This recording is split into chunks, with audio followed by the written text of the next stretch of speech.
Canada's Paralympic Committee has chosen judo star Priscilla Gagné as the flag bearer for the opening ceremony.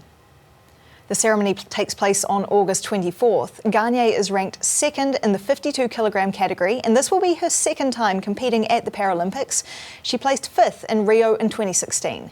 Gagné was born in Granby, Quebec, but moved to Sarnia, Ontario when she was 3. She started out in wrestling but decided to switch to judo in 2010 because there were more competitive opportunities.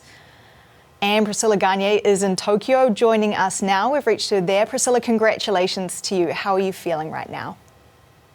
Thank you so much. I'm feeling so good. I'm feeling excited and motivated and energetic, even on jet lag. It's going to be a fantastic time. Have you spoken with your friends and family and told them the news yet? Only a few people, trying to keep it under wraps for as long as possible. My parents found out just before I came to Tokyo, and my roommate knew. And can you tell us what it means to you to be selected as the flag bearer?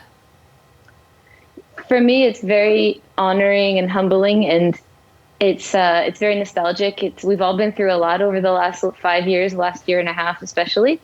And for me, for me, it represents solidarity and strength and unity and diversity and unity within diversity. So it just represents a fantastic community, a fantastic country of people, with people who have come together in a very special way, in a very big way, and have overcome extraordinary obstacles. And to be a part of that and to represent that is just beyond words.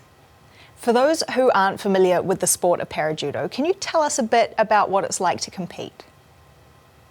Sure. So parajudo is very similar to able-bodied judo. And for those that aren't familiar with judo, it's a combat sport with submissions, no kicking or punching, all throws and chokes and arm locks. And the difference is mainly we start with a grip. So in visually impaired, we start with a grip. And if we ever break apart, the referee brings us back together. And in able-bodied judo, they don't start with a grip. They start apart and fight for the grip. Right, good breakdown there. So I understand as well that due to the pandemic, this is your first opportunity to compete in nearly 2 years. Can you tell us a bit about how COVID-19 has affected your training? Because we've seen those videos online of athletes doing things so much differently in their training. What was it like for you? It was very different. For a long time, we couldn't train at all. We were just training in parks and doing what we could as far as cardio. And being blind, it was extra hard to do cardio because I couldn't just go running with a friend because we had social distance. So that was really difficult. And then when we were allowed to come back together, we had to wear masks to train for judo and had to train in very small bubbles of 2 or 3 people.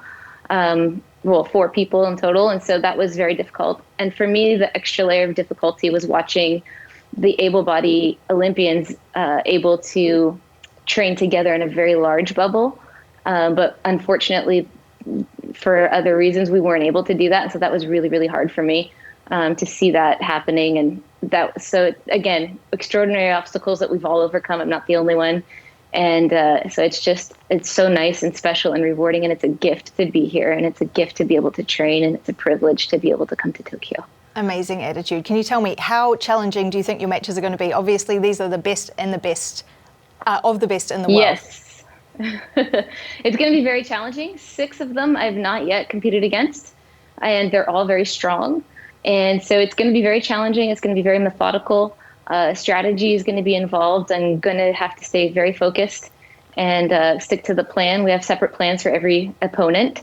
And so just to stick to that and remember keywords and trigger words from my coach, and really and keep my head in the game and stay focused. Wow, lots to think about. Just finally, can you tell me, what are you looking forward to the most at these games?